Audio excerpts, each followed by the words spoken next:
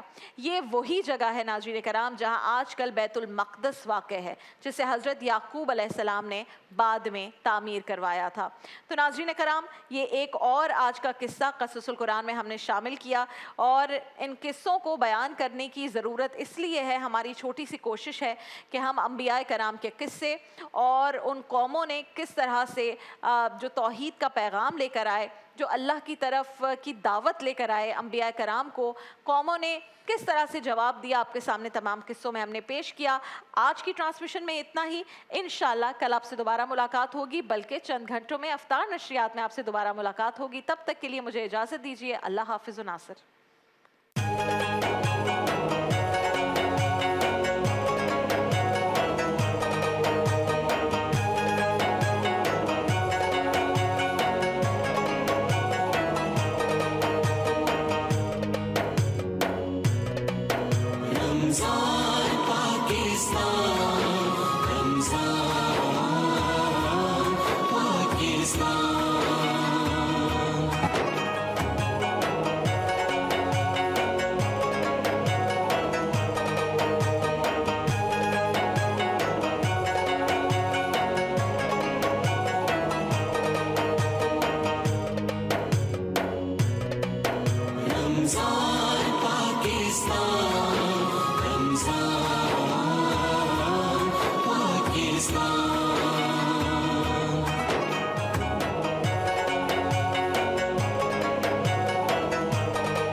Pakistan, Ramzan.